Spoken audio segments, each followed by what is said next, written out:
All right, all right. What's up, everybody? Hello. Hope everybody's doing well tonight. All right. All right. Again, we are here, everybody, for another well encounter. I am your host for this evening, Miss Nikki, holding it down for the fort for Women's Month. Y'all know who it is. In case you lost track of time, for all those watching, it is Thursday, March 17th. Also, St. Patty's Day for everybody who is out and about hanging out. So, hope everybody's being safe tonight. We are so happy that you guys are here joining us for tonight, especially our Wellians. Thank you all for joining us. We got something fun going on tonight. So, do me a favor, everybody take a moment, like, comment, share this to all your friends, all your people, comment on Facebook, let us know that you're here. And we're going to get started. This month, we got something really fun for you guys. This month, we are talking about A Woman's Heart Speaks, where we are diving into the woman's perspective of life and how we deal with everything going on in this society. Tonight's topic, we are discussing the image of a woman. All right. We have a great encounter for all of you guys tonight, and it's going to be so much fun. As always, we hope you guys encounter the well. We want you to become the well. We want you to emerge and be the well. That's also synonymous with Jesus, love, life, etc. You fill in the blank with your own thing, however you want to do it. And we hope that everything leads you down a path that is intentional towards what we lovingly call the 5 Ps. Miss Kim, would you please tell the people what the 5 Ps are? Sure. Passion, purpose, promise, peace, and power. Yes. Yes, yes, yes. We hope that all 5 of those P's ultimately help you all to increase on this daily walk that we call life as we strive to be better every single day. So, let's get it started, guys. We have an amazing, beautiful, wonderful panel tonight. As you all can see, we got the squad tonight. It's me, it's Miss Kim. We got your girl Butterfly Free coming in tonight. How you doing, Butterfly? Flutter, flutter. You doing all right? And always, of course, our lovely Miss AnaYelsi. So, let's get started for tonight, shall we? So, the first question of this evening, as we discuss the image of a woman, ladies, what exactly is body shaming?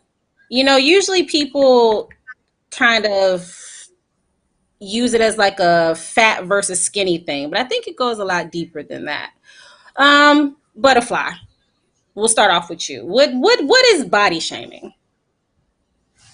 To me, body shaming is, in a sense, making she, he, they, her, whatever pronouns that people want to use, feel bad about their image, their weight, the way that they look, height, etc., etc. Basically, shaming people for certain body parts that they have, in a sense. Okay. All right. AnaYelsi, what about you? What would you say about body shaming? Yeah, I mean, I would agree with everything that Butterfly just named, and I would say that it's basically everything we do when we're telling people that they don't measure up in some way in the way that they look to the rest of the world, that there's some sort of standard that they're not meeting. And I think that it's a physical thing we're criticizing, but it's almost always attached to something else, like whether it's ableism or colorism or racism or, whatever it might be, ageism. There's usually like some sort of actual real problem, like system attached to the way that we talk to each other and tell each other whether or not we value the other person just based on how they appear. Yeah. For example, if me and Miss Nikki bought the same dress and you make me feel about the way that I look in the dress because I the way that she does in the dress. Same Mm. dress, the same size, but we're different body shapes. So you could shame me for wearing what she wears because we look the same in it. Mm. Well, yeah, I agree with all that. Miss Kim, what's your views on that? What's your view on body shaming? I would say body shaming is positive and negative, and this will make sense when I finish. Mm-hmm. So the doesn't mean that there's anything wrong with the person. The positive part is the negative part is the other person. So it may be absolutely nothing wrong with the person. It may be nothing wrong with the way the dress fits them. It's nothing wrong with it's someone else's perception put on you. It doesn't mean that there's anything wrong with you. It's something wrong with their view of you. So it doesn't mean that you're too skinny, too fat, too thin, too whatever. It's all about their perception that they're trying to put on you. So it doesn't mean there's something wrong with you. It means there's something wrong with their perception of you. Mm-hmm. I completely agree with that. All of you guys had wonderful points. Sorry, y'all. Y'all see me looking at my phone because I'm trying to share and comment and everything. But yeah, I agree with all of you guys' points. Like that makes complete sense from what I see on the day to day, along with everything that y'all said. Body shaming is it's hit.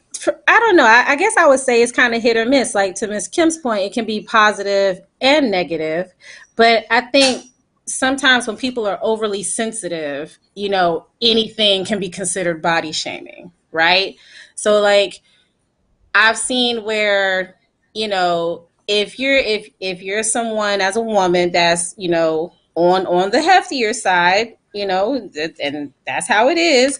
But at the same time, when is it okay to address health versus, what I'm saying, just how you look, right?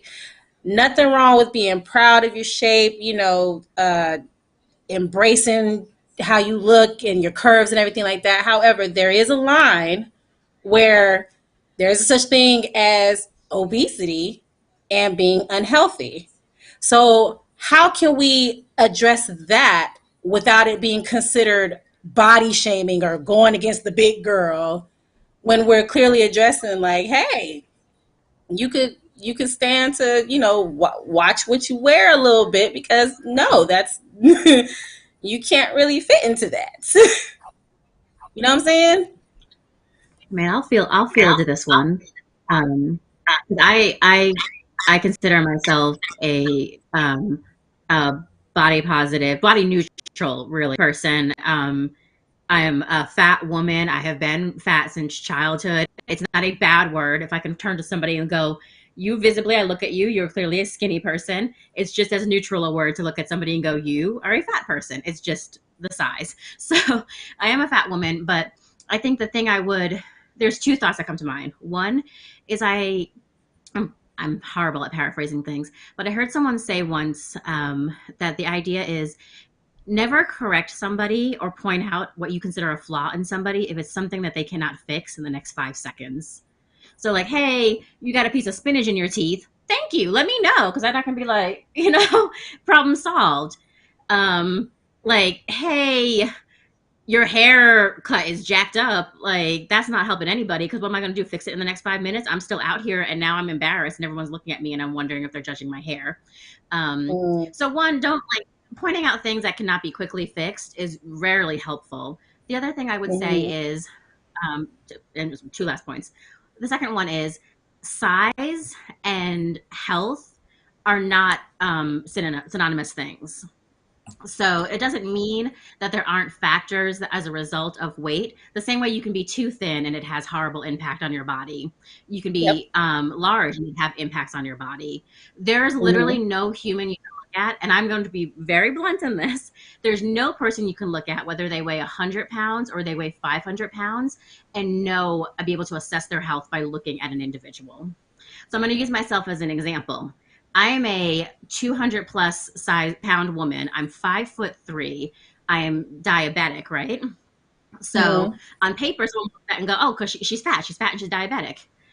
My diabetes is under perfect control. Like when I tell you I have kicked diabetes ass, like I Hey. have my diet is, I will be bold enough to say, probably better than most people I encounter by a landslide. I watch everything that comes into my body. I know exactly what its calorie count is. I know what its carb count is. I know how much sugar is in it. I am meticulous about this because I'm a type A personality, and I want to, when someone told me I was diabetic, I was like, let me take care of myself, you know? And so my levels are fantastic. You wouldn't know that to look at me. You would look at me and go, that's a fat woman. And then if you heard diabetic, you go, that's a fat woman who's diabetic. And maybe if she just lost some weight, she wouldn't be diabetic anymore. My levels are in non-diabetic ranges. I take care of myself, but my body doesn't tell you the whole story merely by looking at it. So you can't look at somebody and know their health. You can't tell somebody something and expect them to fix it quickly. So why are you bothering to tell them? And it's a pretty documented point that shame rarely moves anybody towards action. If anything, they dig their heels in and they double down. So those are my points I'll add to that. That goes into a lot of different things as far as how shame is not what changes people. It doesn't change their behavior. It doesn't change their heart. It only pushes them away. So people take note of that. And we'll dive into that a little bit more towards the end because I gotta I got something for that. All right, so moving on. As going off the whole fat versus skinny thing, do y'all think there are certain features that are more applauded in women than others? You know, lips, hair, skin tone, breasts, butt, hips, all that. Yeah, everybody's nodding like, yep, definitely. That's a given. That is a given, right? Matter of fact, shoot, even going back to like, my mom's generation, our parents, the song Brick House, it gave you the measurements of what the perfect body was. What was it? 36, 24, 36, or something like that. That perfect Coke bottle shape, you know. Teeny little thing. And when you look, but interestingly enough, even though that song is years old, when you look at how women are today and the image that they strive for, it's that same type of hourglass, curve, tiny cinched waist shape. But as we know, women come in all shapes and sizes, right? So Absolutely. what is y'all take? What is y'all take on that? I think Miss Kim. We'll start with you, Miss Kim. Yeah. I think a lot of people have been governing women's bodies for too long. This is really nothing new. Um, Mhm. Now men are starting to get a little bit taste of the sauce and they don't like it. I'm like, well, you just got a couple of drops. We've been drinking this Kool-Aid for years, or avoiding drinking this Kool-Aid for years. And the regulation of, you have to have the six pack, and you have to have, the thin legs, and you have to have a certain size breast and a certain size butt and a certain size lips, and your skin has to be this dark but not this dark because that's too dark. And the Mhm. whole fake blackness of people trying to look like they're from a certain nationality and they're not. So it's convenient for you to look like you're not white, but then you don't want the ramifications that come with the real people who have to live that lifestyle. So Ooh. this is nothing new. Everybody wants the credit, just like, I have no again problem with the actress Bo Derek, and it's not her fault she was given credit. She didn't ask for credit for the braid. So let's be careful, not you people on the panel. Sometimes people attack the wrong person. She didn't ask and say Mhm. that she was the person who invented the braid. So stop attacking the person who was it attributed to. So with that being said, she didn't invent cornrows. Cornrows have been around for years. So it's only Mhm. good when someone else does it. And that is true for a lot of things. Some people are like, I remember when they used to talk about Cher was too skinny. and then it was like, wow, she stayed in shape. So what? Pick a side, and women have been, what's the word, cartoonized, because I'm making up my own word, cartoonized for years. Even the women you're trying to be like aren't real. This is airbrushed, is painted, is adobe'd. It's, they don't even look like them. So Hut. the best, Hut. they don't. You see him in person, you'd be like, I mean, I think Tyra did that for one show. She actually slid to her cover shot and said, I want you to see the difference. That's me, but that's not me. So we've been touched up, bootied up, chest up, pushed up bra, padded panties, all this for Yeah. what? It's just, it's a total waste of time, because at the end of the day, no matter what you look like, there's going to be someone to find fault in it. So if you don't decide you're beautiful and find the beautiful parts of you, you'll be forever running, trying to get the latest this, the latest that, the latest this. I mean, think about it. Yes. I'll leave with this point. I forgot her name. Presley, the one who married Elvis. Priscilla. Jamie Okay. Presley or Priscilla? Priscilla. Priscilla. She currently has, if I'm not allegedly has motor oil in her face, because they had a doctor that went to the different houses, and she went to one of the house parties, and this person wasn't putting the actual filler. He was using oil. So now she has permanent oil in her face from trying to get, the injections. What? You have all these people who have money, and you see them sometimes, you're like, who's that? And they're like, oh, it's so-and-so. You're like, well, what happened to them? They were trying to keep this standard. And your standard is your standard. There's always going to be somebody that's finding something wrong with the way you look. If you don't find your own discernment, you'll be running for the rest of your life. Absolutely. That is actually a wonderful point. So often we are under so much pressure, especially women, to look a certain way, specifically to look a certain way. I could say be a certain way, act a certain way, but we're talking about the image tonight. But most of all, we're under a lot of pressure to look a certain way. And that's why you have all these women out here, your influencers, your celebrities, your everyday whoever, who feel like they have to do all of this unnatural stuff to themselves just so they can fit the beauty standard. I mean, think about it. For so long as Black women, we put these chemicals and all this harsh, crazy stuff in our hair to make it straight, because the standard was that our natural curly hair was unacceptable. It's unprofessional. Like, we're just now in 2022, just now becoming more acceptable wearing our natural hair to the workplace. Because before, the hair that grows out of our head was considered to be unprofessional. How? Like, that just doesn't make any sense. To jump on some of these comments, Miss Helen actually said something, to AnaYelsi's point. She said, what makes it your responsibility to comment or suggest needed corrections to another's body? You don't know their story. Mind your business. Now, And for unless those that don't know, in a that's family scripture. situation and they asked you, because there's going to be situations where people ask for your honest opinion. But you Mm-hmm. walking up to a stranger is none of your business. You and your family and y'all Exactly. having a conversation, that's different. You see your friend going down the wrong path, we're up to 800 pounds. You feel like there's some Mm-hmm. conversation that needs to be had. That's different. That's not what we're talking about. Because some of y'all, I know, will use this to see, they said, that's not what we said. That's not what we just said. That. No circumstance. We talk about strangers going up to strangers. That's none of your business. Exactly. Exactly. And too often we see that, especially in the comment section on everything. Everybody got a comment on how this person looks, that person looks. Nowadays it seems, the Kardashians, more specifically Kim, has become the standard of beauty. So everybody and their mama, including her own sisters, are doing all this stuff to look like her. And even she had work done. She's not all natural. I don't care what y'all say. I don't care. She's not all natural. I think we can all go ahead and agree she's not all natural. You know.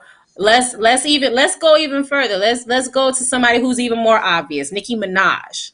Okay, when she first came out, she had work done, but she still, I guess, looked somewhat normal, right?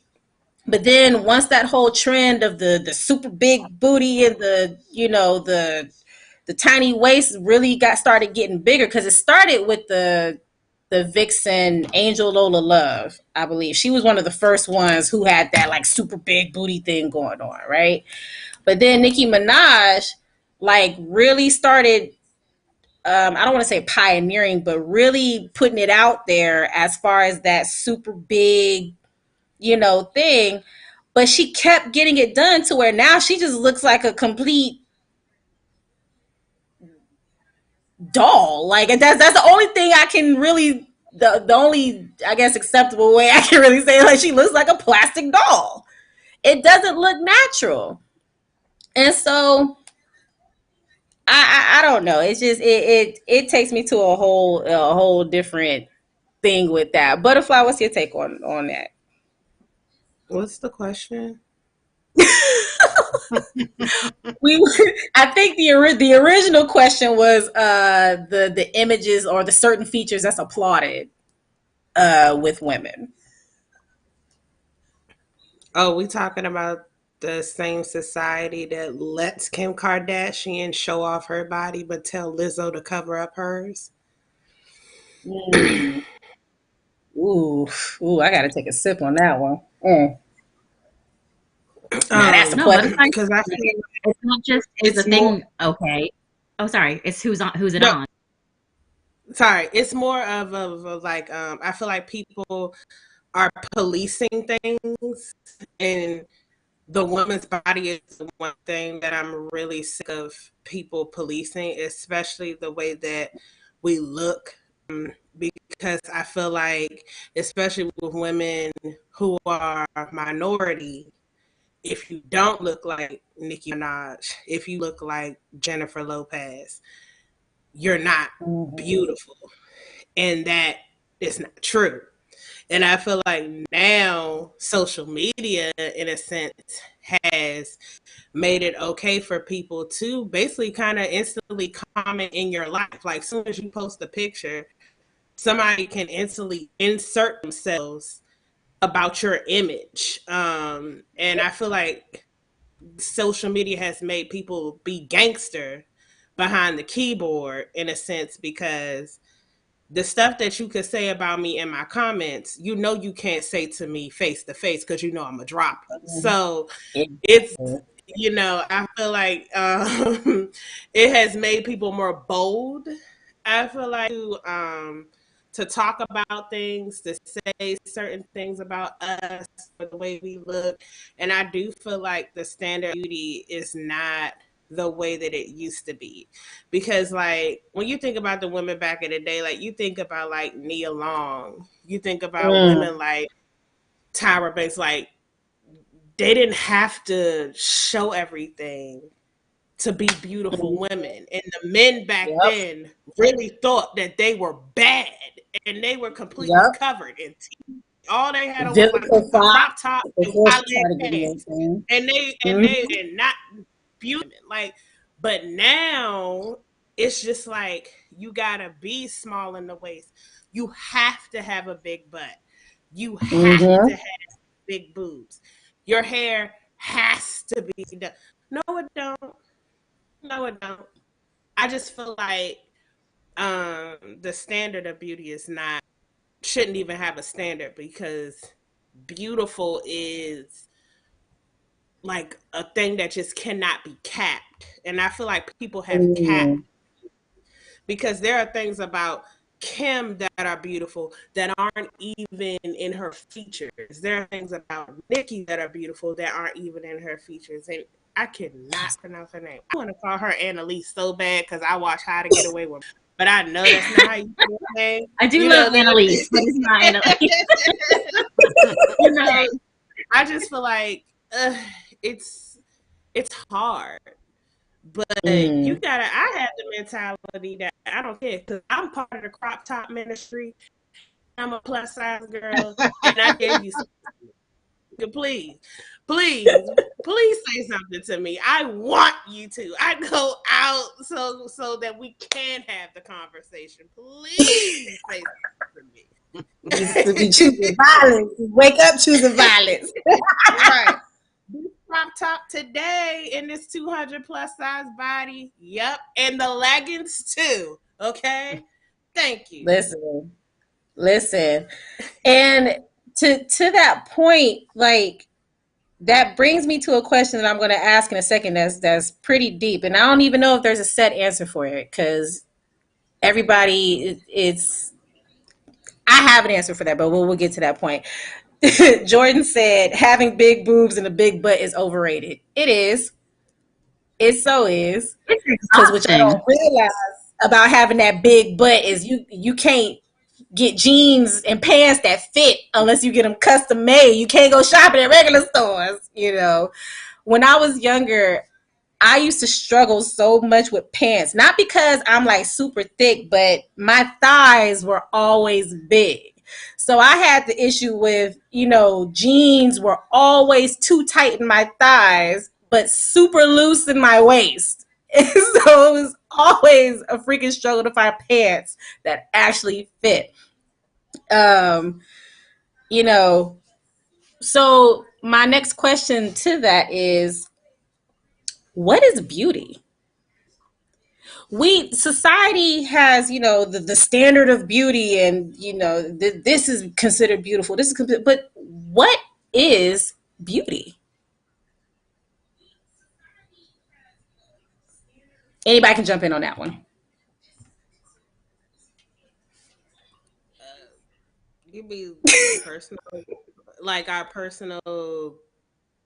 Yeah, like what how would you define beauty? Like, in your understanding or in your opinion, what is beauty?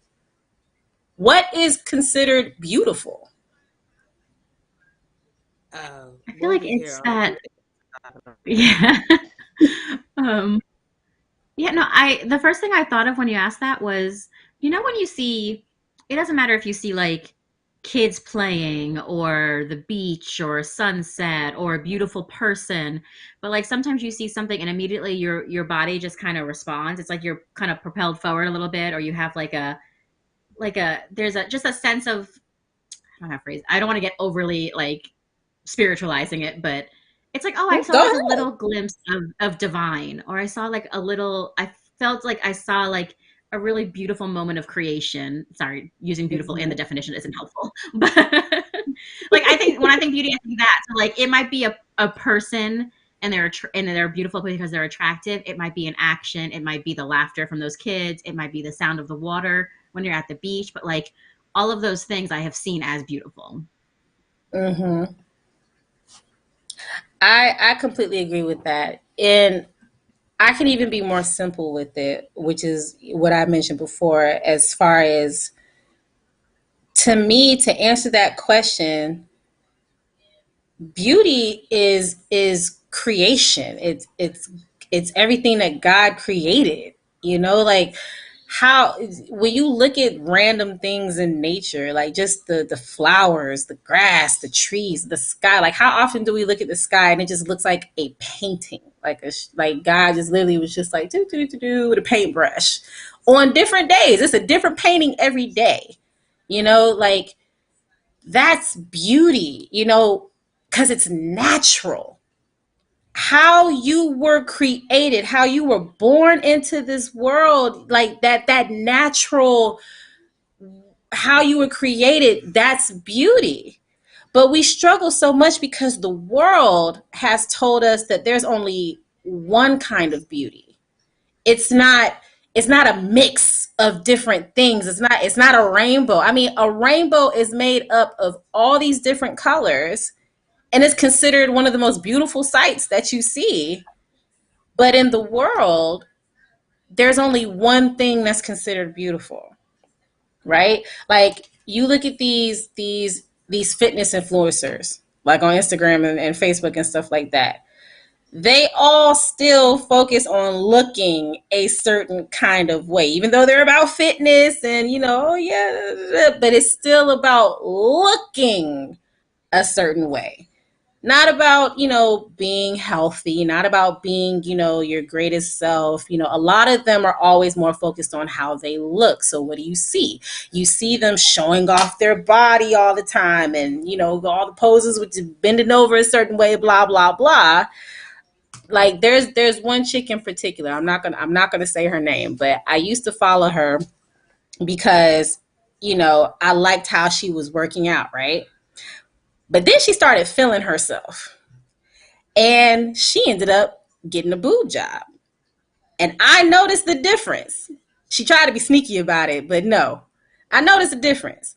And the thing was, once she got that boob job, now all of a sudden, every video, every picture, it's not even about working out anymore. It's about looking sexy. And her chest is always pushed up and out. And who goes to the gym in boy shorts? Like, who does that? That's what she does. It's all about showing off her body and how sexy she is. And it's not even about working out anymore. It got so bad to the point where I was like, okay, I can't even follow you anymore. Like, it's just, I'm tired of seeing you all over my page half naked. Like, I can't do it.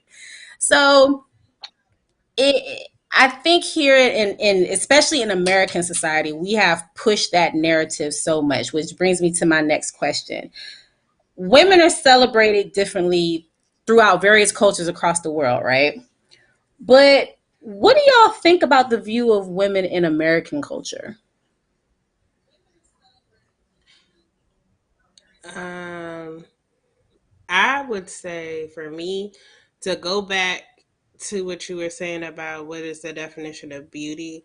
I feel like Mm-hmm. to make it short, in a sense, it is things that cannot be duplicated because Mm. it'll stand on its own. Like how you said, God created the earth and God created everything, and that is beautiful. That creation can never be duplicated ever again.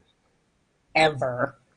Right? Yes. So I feel like when it comes to things that are beautiful, every second can be a beautiful moment if you allow it to be.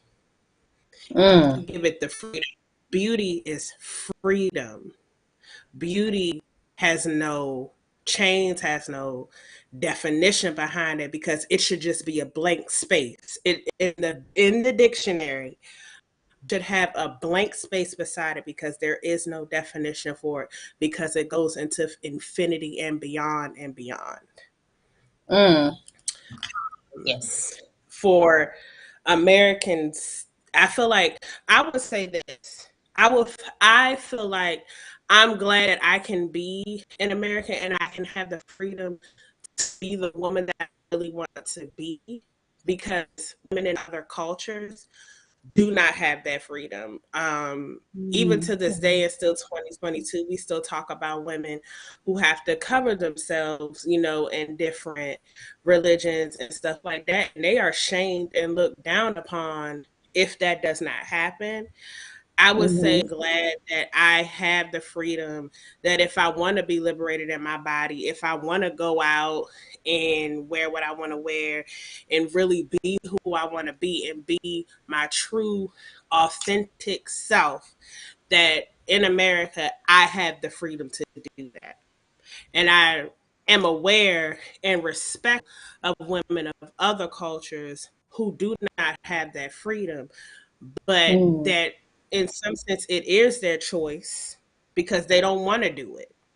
Shout outs to them. Bravo to them for real, for real. If that's really, how they grew up, what they choose to do. But for me and my house, I'm not gonna be who she wants. Okay, and I'm gonna wear what I want. And I'm just gonna do me because and also I feel like we need to be more proud and more open about being who we really want to be. Like stop second guessing ourselves because we're like, well, maybe I shouldn't wear this because because what, you bought it. Okay, you went to Rainbow, Fashion Nova, Sheen. Shout outs to all my women who definitely get your Sheen haul because Butterfly got one on the way. Okay, and if you Same. don't, I just got one. I just got one. I'm gonna make I'm it waiting work. for it now. But I do feel like we're looked at a little like the Jezebel in a sense from other Yes. cultures because I know a lot of women be like, oh, I would never do that. I would never date no one from America because y'all are off the chain. And okay, that's fine with me. Okay. We don't want you either. Now I said what I said. Now what? So silly. But that's truth though. That is so much truth. Like it's so funny because and we see other cultures and how women are so restricted in other cultures. But then in the same breath, they look at Western women like, oh, they too loose over there. They too like I love it. Yes, I'm gonna say it. I love Megan Thee Stallion's video of Thought-ish. Like what she did in that video. I loved it. I'm not even going to shade it because whereas somebody on the surface will look at it and just be like, okay, this is a video of just, a girl shaking their behinds.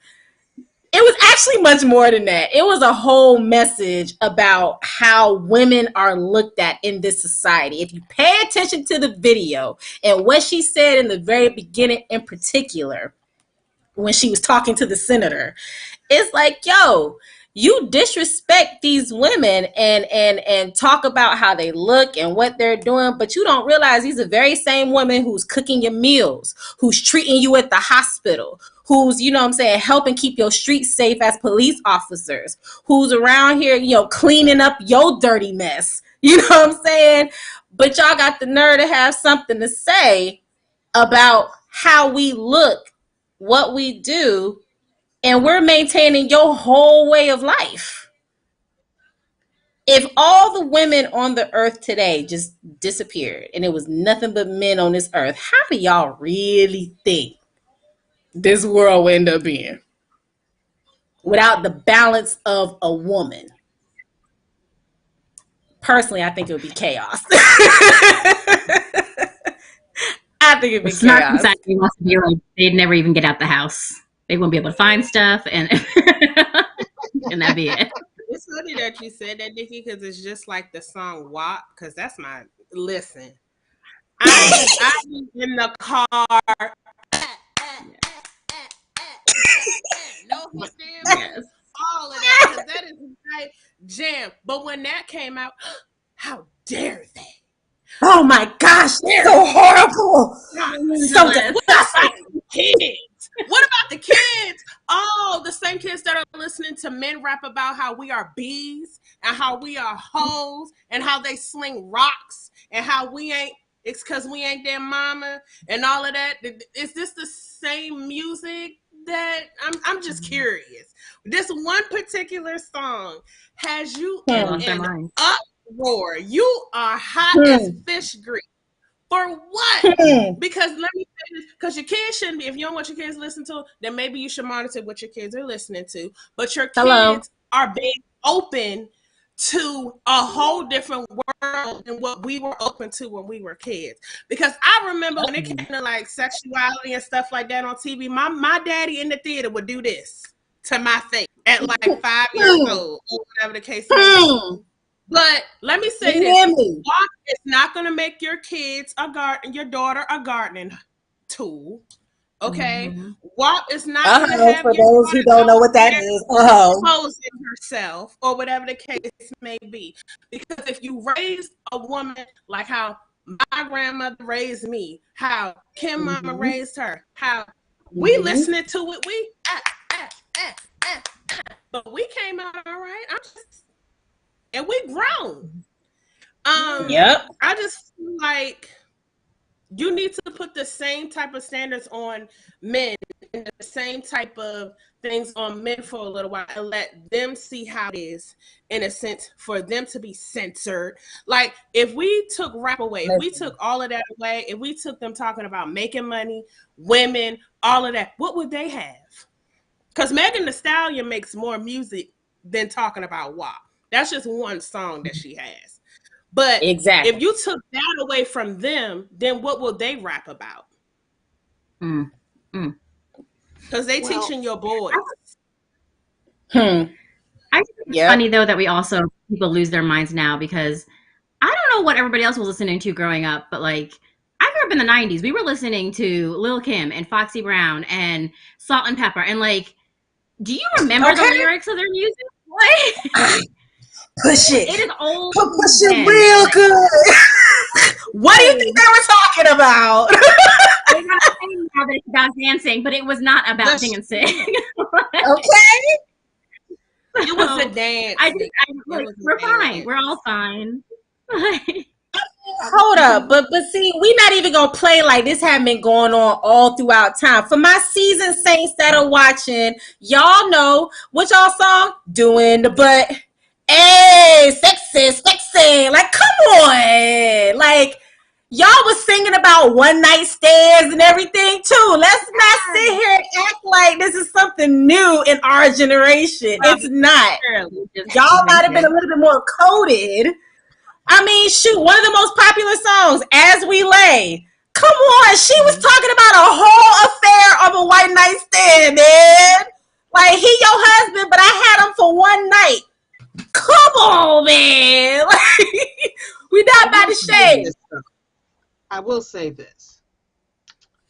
All that, none of what y'all said is wrong. My concern is the over-sexualization of children. Yes, we all go through different songs. We all have. Yes, we all had different songs, no matter what year, what time period you were born in. There was always a song on the radio. And for those of you who are original OG rap heads, 90% of the songs were not about sex. So this was, that would be a whole nother conversation on how they had their meeting and decided to make money more important than us. But that's a whole nother subject, and we don't have time for that. For those who don't know, look up the meeting, look who attended the meeting, and look who sold us out. Okay, back to the point. Now, there was a time when music was balanced. It wasn't all sex, sex, sex. That's my problem. I'm not some prude, can't hear this and so. But now 90% of the songs about sex and drugs. Whereas before it was a balance. You'd hear a song about, a rap about romance, woman empowerment. You hear a rap about, and for those of you say no, look up Ladies First. I can name them, so don't come for me when it comes for old rap, okay? I'm no rap head, but I do know some of the old stuff. It was UNITY. So it wasn't all about that. It was not all about that. But now you have to, change the radio when a rap, because you don't know if it's going to be about sex, drugs, or something where we're some, big word, where it's convenient for us to be in the back of the video shaking, but not in the front singing. So my problem with its entirety is it's too focused, because you can say, okay, I want a balance. I'm not a prude, but I don't want 90 songs about sex. And I don't want, it's impossible. And for people to say, oh, it doesn't affect my kids really. I've been a substitute teacher and I want to tell you it affects your kids. Because that's what they come singing. They come in singing those songs. They don't come in singing the wholesome songs because there aren't any. Or they get very few radio play. Or they sit in the back. So whatever song you choose to listen to because you're grown, your child is repeating. So keep that in mind. Don't say, oh, you don't hear the lyrics. They're hearing it. They're singing it in class. They're repeating it. Facts. And then you let them watch the video, and guess who's dancing the video in class? What happened to your child's childhood? They're watching stuff that's inappropriate for them. What's appropriate for you may not be appropriate for them. The over-sexualization of music has turned music in its entirety in a place that I don't like. I'm not a prude. I'm not saying songs have to be all about rainbows and sunshine, but the percentage now is too high. I completely agree. Yeah, because now Like TikTok is not for kids anymore. To me, No, No. it is. TikTok used to be for kids. You find all types of stuff on TikTok now and when you stroll. Like, even I Yeah, you sometimes do. be like, ooh, ooh, Yep. what's Learn something. Well, I like, love and, some I've too. grown. So I could just imagine, like, my niece, like, I uncovered my niece's TikTok page that my brother did not know that she had. And on the Ooh. TikTok page, she doing all the dances. Cardi B one, Megan Thee Stallion, all of them. She just posting these videos. But she's like 11. She's like 10, 11 years old. Oh, No, man, do you know your daughter on TikTok doing this? And this is because she's exposed to it. That's why I was saying we have to be careful about what our kids are exposed to. Yeah. Because Yep. in a sense, that's what I feel like that's what you're just supposed to do as a parent. It's not being Yes. hard on them. You're just doing what you're just doing what you're supposed to do as a parent because it is out there. But if you can do what you can to protect it instead of just being like, well, it's out there. Because again, this is what our parents did for us. You know, like I said, how my daddy covered my eyes. Yeah, it was out there, but I wasn't really exposed to it like that because my parents ain't play that. Like I wasn't, you know how they say we be hot in the pants and stuff like that. I couldn't, back then the day what I wanted to wear, which is why I appreciate it now as an adult that I can kind of like be liberated to do what I want. But I appreciate them for what they did for me and the protection that they gave me when I was younger because I wasn't supposed to be a part of that. And I feel like that's where I'm coming from with it. All right, so I'm gonna play devil's advocate for a minute, right? Hit me out. It's a point to it. I'm gonna play devil's advocate for a second.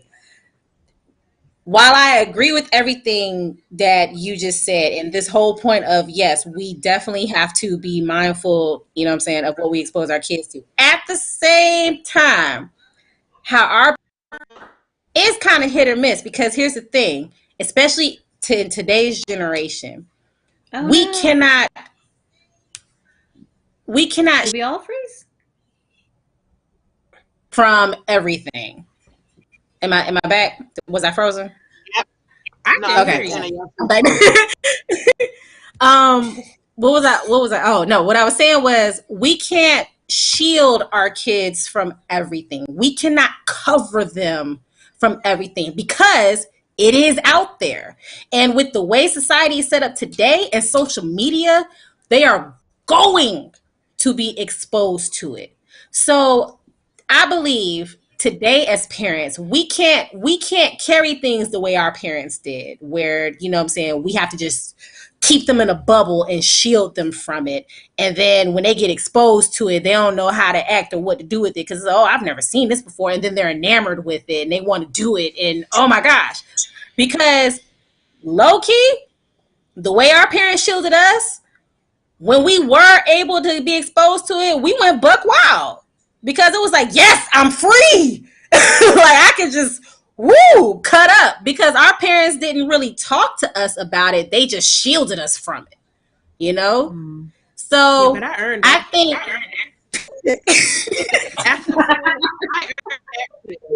I did. And also, I would say to your point, Miss Nikki, I don't mean to just shield your kids.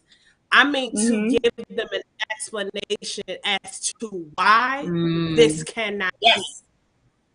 Yes. No, Yes. you're not going to be on TikTok making videos and posting them, especially without my consent, because there are predatorial people on the internet that all they have to do is follow you and you follow them and y'all are having a private conversation, not even through text, y'all in inboxes and all this other type of stuff. Like, because you're not giving them the knowledge, so somebody else is giving them the knowledge. But if not saying like don't expose them to it, because of course it's out there, but just explain to them why. Because back to the body shaming, they're seeing all the time all of these women that are like Kim Kardashian, Khloe Kardashian, and things like that, right? And they're like, well, this is what I want to look like. This is who I want to be, because I see it all the time. But if you be down and be like, baby, your chocolate skin, your 4C hair, your big lips, who you are without makeup, who you are as a woman, who the woman that you are going to become, little girl that you are, the child that is. I feel like they would receive them more as like you really like you're caring about how they feel, and also open that dialogue, especially with our young girls, because all of us have had a man that has told us at a young age, oh, you're mature for your age, knowing good. We be talking to this person, we like 16 years old, 15 years old. I know I've done it. I know I have been sneaky and stuff like that, but it was told to me on the internet, talking to them people, did you do it? Don't do that, all of that. Even though I found a way to do it, I ended up getting bitten in the butt behind it, but that was a lesson that I was supposed to learn, but it was still explained to me not to, because men who are older and things like that should not be talking to somebody that's like 15 or 16 years old. But we thinking as a woman, well, he told me I'm mature for my age. I'm special. I'm grown. Yeah. I'm grown. Okay. We used to think it was a rite of passage if you could pull an older dude, right? Like it was like if you could pull an older dude, it was like, oh, you the girl, like you got it. Yahoo Messenger. These kids don't know nothing about no Yahoo Messenger. Okay, I was about to say that AOL CD came in and you hopped in that chat room. ASL. A can of paint and Yahoo Messenger. We just messaging people. Hey, how you doing? ASL. But just so y'all Gen Z people know, ASL meant age, sex, and location back in the day. Okay, y'all taking our stuff and y'all flipping it and making it not what it's supposed to be. I know that's not what this chat's supposed to be about, but I just want to let y'all know that we did it first. Anyway, but yeah. I feel I'm like dig into this conversation need to be had. Absolutely. I'm gonna come back to that. I'm gonna dig into some of these comments because they over here going in.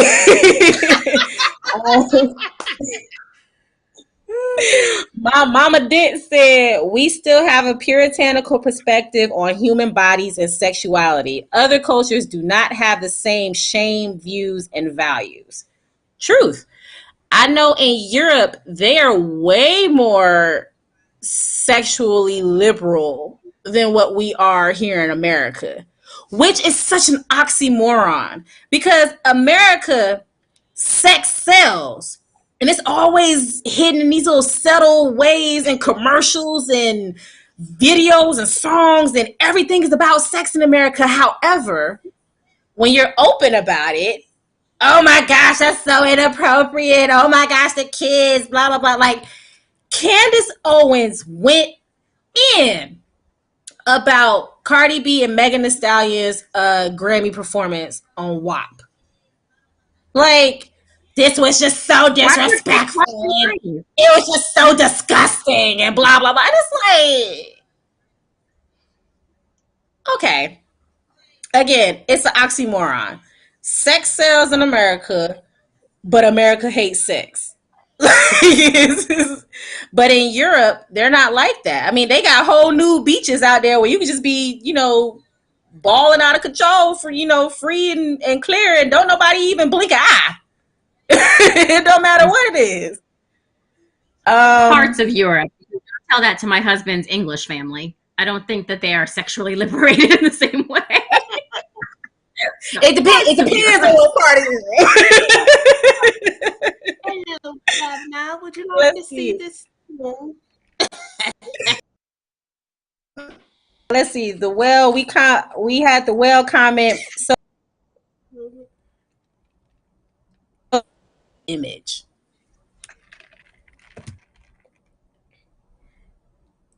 Oh, you broke up. Wait, okay, here I am. Okay. I said the question was, so should parents be parented on how to teach their kids about image? Yeah, why not? I think- I teach parenting Yeah, classes for the parents should be counselors. parented. Absolutely. Mhm. You get training for McDonald's. You can't get training for a parent. Mhm. I mean, I have Listen, friends who are going through the foster to adoption process right now, and the amount of classes they have to take and background checks and home visits and like the amount of stuff they have to do to prove that they are a safe home for a child. I don't see why some of that education wouldn't be necessary for anyone who's a parent. Hello. Matter of fact, I think parenting should be a mandatory class in doggone high school. Like that should be added to like the health class stuff. Remember in health we used to learn about normal issues with your body. You know, you learned about, menstrual cycles, and you learned about hormonal changes in men and what wet dreams were and everything. We learned about all of that in school. Nobody your body. We had sex ed class. I don't know what y'all had, but we had sex ed class. I remember learning about this stuff in school. Like there was a sexual education school where they teach you about wet dreams. That's the school I want to go to. It was a name for it. There's a scientific name for it. It wasn't called a wet dream. It's a scientific name for it where you where a young boy you randomly, spit off in his sleep. Like that's a natural thing. I don't know why I know this, but I think you're thinking of nocturnal emissions. Yes. And that's all. Yes. It's called a wet dream. Anyhow, not everybody was listening in those classes, and we could all use refreshers, including parenting skills. But I do think that would be. I remember learning about this stuff. But nowadays, talking about that, it's again natural occurrences, stuff that we actually need to be teaching our kids about, it's taboo. And that's not something that, needs to be taught or talked about in school and blah, blah, blah. So it's like, I feel like if you can learn about that stuff, you should be learning about that stuff. There should also be, some type of introduction to parenting where you go over all the stuff. Like that should be a mandatory thing, especially when you're talking about all these young, kids who end up becoming parents early in high school, you know what I'm saying? Sometimes middle school. Once they hit that threshold of teenagers, that stuff needs to be implemented. And yes, parents definitely need to be teaching this in the home. But to Jordan's point, I believe she said, it takes a village. Parents can't do everything because parents also have to work. So we're not around our kids 24/7. They go to school for 8 hours a day, sometimes more. So the other responsibility is on the teachers and the education system who is in charge of equipping our kids when they're not with the parents, right?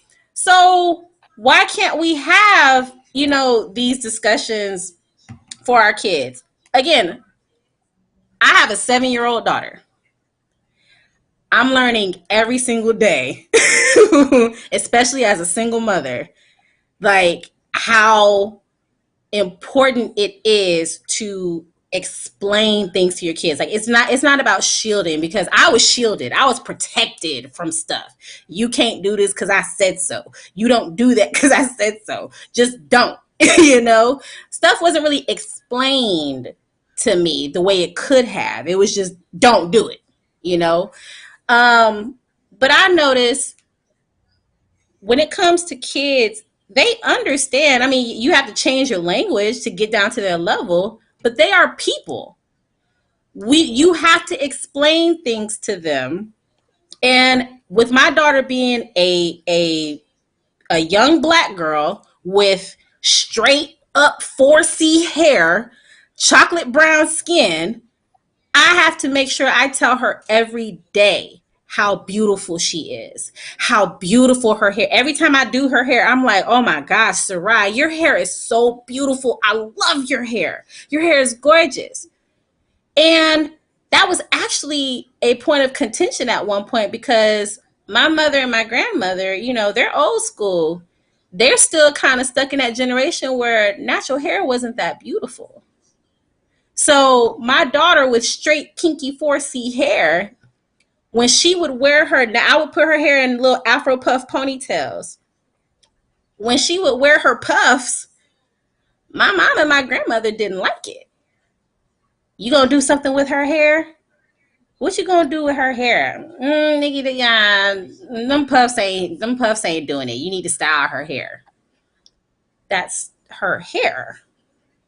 And it was actually really cute on her. Like when she has her puffs, everybody would say how cute it was. But not on my side because they came from that traditional mindset where you need straight hair and a perm in order to, you know what I'm saying, look acceptable. I still face that struggle, you know what I'm saying, where I'm not always comfortable with my natural hair. And I've been natural for over 10 years. And I still am not always comfortable with my natural hair. So we face so much struggle in this society when it comes to our image and how we, you know, how we do things. And to everybody's point, it is extremely important for us now to talk to our kids, teach them and explain. Don't just shield them from everything, but explain things to them and talk to them. If I could just jump in for yes, 1 second. that brings, go ahead, Miss Kim. Go ahead, and I'm gonna go to my next question, which Mama didn't beat me to it, but we about to come up to the last question. Go ahead. I'm gonna make a quick point and jump right in so you can go right into your point. As someone who teaches parenting classes, I implore parents. It's great that you include how they look, but most of your compliments should include something else. Your child doesn't need to know they're just about their outer vision. They're not just about this. They're not about their hair. Not you. This is for the people. Right. You know, they're not just about their face and their hair. Yes, include that because that'll be points of contention. But if you never mention anything else, they think it's all about this. Mommy thinks I'm pretty, but she doesn't think I'm smart. Daddy thinks I'm cute, but he doesn't think I'm creative. Make sure your compliments are complete about your child as a person and not just how they look. I agree. I agree. She actually, I know for mine, I actually bought these pictures that have positive affirmations on there. I am smart. I am strong. I am beautiful. I am kind. And I hang them up on her wall. And I'm like, whenever you look at these pictures, I want you to say them to yourself. You know, and I tell her all the time, I'm like, Sarai, you're such a sweet person. You're so friendly. You're so kind. So to your point, that actually does make a difference. And she's always, you know, wanting to help because I'm like, you're so helpful, Sarai. I love how helpful you are. So every time something's going on, Mommy, can I do it? Am I being helpful? Yes, you are. So, but to our last question, because I know we're going to actually get into this, and Mama Dent said it. What is the role of the church in this discussion? So that's kind of like a two-part because the second part of that question is like the church is continually evolving in its acceptance of women in many different ways, right? I see your face, butterfly. So not only is what role does the church play, but do y'all think that the church, meaning not the building, but we're going to say the body of Christ as a whole, because that can go to a two-part conversation. But the body of Christ as a whole, do y'all think that the church has a role to play in how women are accepted and viewed? Absolutely. Absolutely. Go ahead, AnaYelsi. Go ahead, Anna. I gotta hear AnaYelsi. Go ahead, Kim. We're gonna tag team. I'm gonna tag you in. Hold on. Hold on. Just because I've been thinking about this for like multiple other questions. No, it definitely plays a role. And I think that role can be, one, I think the church plays a role even if you never step into a church or are a Christian. because we have the church has a huge influence on the way American culture functions, a huge influence. And that includes how we see and treat women and speak about them. So I think the church has a huge role. I was thinking, for example, Butterfly, earlier when you kind of made that comment, offhand comment of I can wear a dress and Nikki can wear a dress and completely different. I was like, I could put on the same dress. And I'm thinking of so many, not just my childhood, just growing up in general, but so many churches I was a part of where wearing that same dress that might have been seen as modest on Butterfly, might be seen as modest on Nikki. They'll look at me having the chest that I've had since I was 12 years old. And that dress is inappropriate. That dress is slutty. That dress is too much cleavage. And I'm just existing. Like, what you want me to do? Like, this is literally how it was built, and everybody else is wearing the same one. Like, what would you like me to do right now? So I've always had it made very clear to me that being in a more curvaceous, developed body is inherently sinful. That was made very clear to me by many people across many communities who all call themselves Christian. Your body is inherently sinful because it looks like that, and it's covered in a brown package. So you did it all wrong.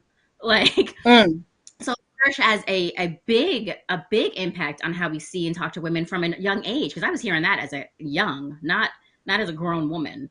So I think in return, like the flip side of that is knowing we have a ton of influence, we can steer the conversation in a much healthier direction if we saw it as worthwhile. And I'm hoping we do. Oh, yes. Oh, I got so many comments on this. Y'all go ahead. I'm going to go last, but y'all go ahead. Get him, Kim. Get him, Kim. Let's try to raise a glass on this one. Let's close it out with a bang. She got to get him. Well, I can't wait. Church has a big problem with relegating women's clothes, but not men's. When's the last time we talked about, bruh, that suit's too tight? Hey, those pants are too tight. But you come up to a woman talking about her dress is too short. Here's a scarf for you to sit down with. Now, I'm not saying that if, sometimes you have a certain length of skirt and you're not the best person that sits, and sometimes I'm not either. Hey, I bring my own scarf because I know I ain't going to sit a certain way. Get a little lax and be like, oops, forgot I was in church. Not trying to be inappropriate. It's just relax. Guilty of that. I was always guilty of that wearing dresses growing up. It's like, come on. Nobody's doing that on purpose. So I don't have a problem with the scarf thing. But I have a problem with the, because actually that's pretty helpful. I have a problem with the regulation of women versus men. I've seen men in church with suits that I'm like, if you sneeze, my eye's about to go. Because that button's going to fly toward me and my right eye's about to kiss it goodbye. But the same sister sitting next to him, she got that dress on today. What about the guy who's in an inappropriate suit? And what's wearing inappropriate? A muscle church. Right. What is inappropriate? So I think we should get back to the point that, gee, I'm so glad you're here today. Thank you for coming to church today, as opposed to judging someone's outfit. You don't know if that's the only outfit they had. You don't know if that person just came from a club. I think there was, I don't know if it was a real story or not. Short version, a lady went to a club, got into an accident. Most of her friends didn't make it. And she ended up going, she said, Lord, if you save me from this, I'll go straight to church. She went straight to church. And of course, you know what happened. The Judgment Society met her at the door. You don't know if that's the only skirt that person has. Jesus said, come as you are. He didn't say, come in your longest dress. Listen. Go ahead, Butterfly. Let me get on my bed real quick before. Let me just say this, okay? I'm coming.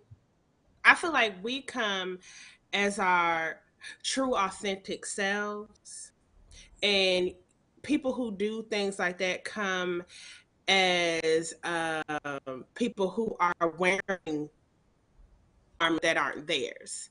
So I feel like especially in church, that they have the final say, like they're the final judge.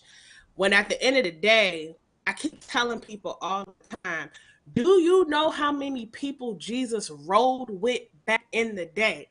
Do you be who he is if he was with people all the time that were just like him, that dressed like him, that thought just like him. This man died on a cross for people who would spit in his face a day.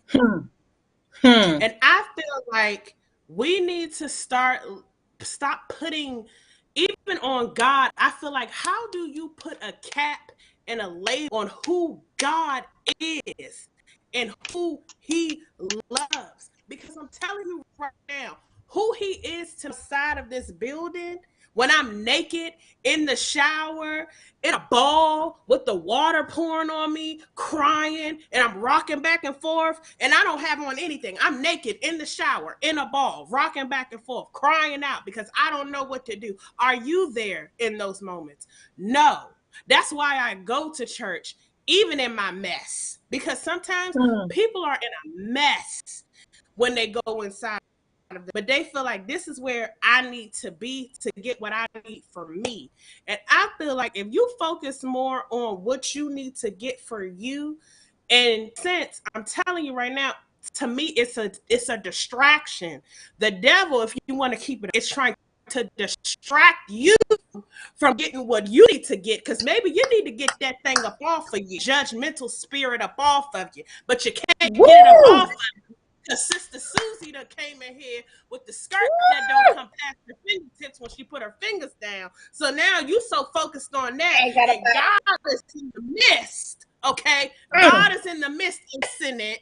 Because you're so focused on what I got on. Because baby, keep gonna get hers. I'm gonna get my glory, whether you like what I got on or not. You need to get yours. It's a distraction for you, boo. I just want you to know that it's a distraction. That's a test for you. And it comes in many different forms. And it comes on many different Sundays. But you miss it Sunday after Sunday after Sunday after Sunday, because you know I'm going to come in there, just using me as an example, with what I want to wear. And you just can't get that out of your head. Why is she wearing that? Why does she have that on? Why does she do this every Sunday and the next Sunday? Oh my God, she had this on last week. Why does she have this on this week? What is going on with her? Oh my Lord. And it's the next Sunday. Well, I'm going to take this communion. Why is she standing up here like that? Taking communion. What does she got on? Okay, well, you got the blood of Jesus and we want to drink this juice. I feel like if a man is struggling that hard, they can go full biblical with it and gouge their eye out. Like, that's not our problem to deal with. Like, listen, Jesus said, if one of your members causes, I think that one is Paul, but Jesus said, if one of your eyes causes you to sin, pluck it out so your whole body won't be made of sin. I'm paraphrasing, but that's essentially what he said.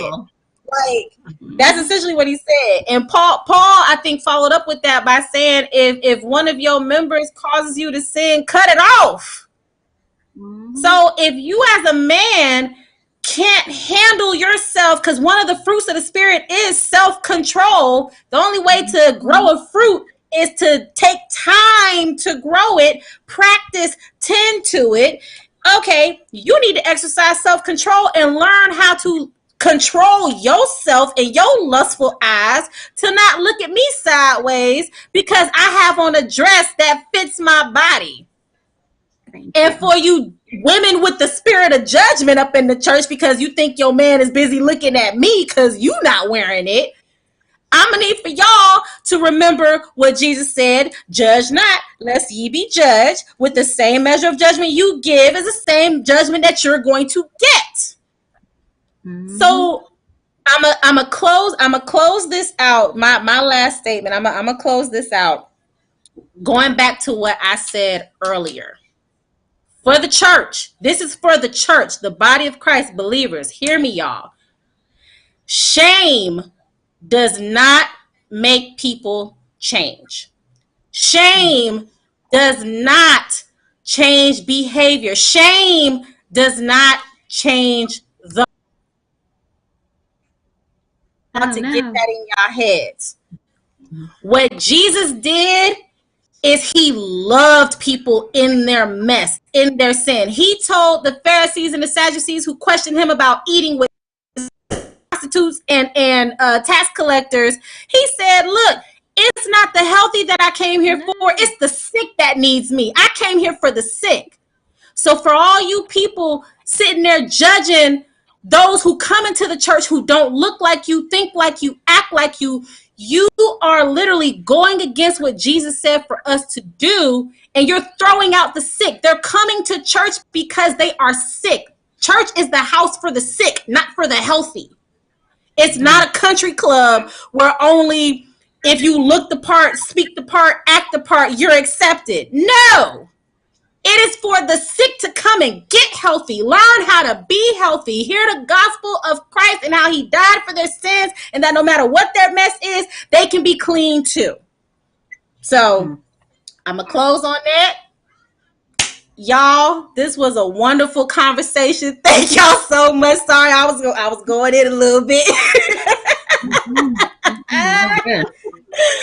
Thank you, ladies, so much. This was a great conversation. I hope everybody else enjoyed it. Y'all listening. Thank you so much for joining us tonight for tonight's encounter. This was the image of a woman. I hope y'all learned something. So we're going to close out for the night. Y'all, our ministry is in need so we can continue to grow. If y'all enjoy what we're doing, please contribute. Y'all can give by texting 84321. Any dollar amount. You can go online to the website at www.encountertheworld.org, if I'm not mistaken, and follow the prompts. Go to give. Thank you, super producer Jackie. She's always on it. And y'all help us keep this ministry going. We enjoy what we do every single week. Next week, we will be talking about interpreting the language of women as we continue on with this Women's Month hosted by your ladies. Y'all join us next week as we push on this Women's Month. We love y'all. There's nothing you can do about it. Thank you to my lovely, beautiful panel of wonderful women. Y'all have a good night, man. We're going to close out before we keep this going. We're going to close on out. But y'all have a good night. We love y'all. Good night, everyone. Good night, everyone. Bye. Good night, good night, good night, good night. Y'all ain't got to go home, but y'all got to get up out of here. Deuces. Deuces.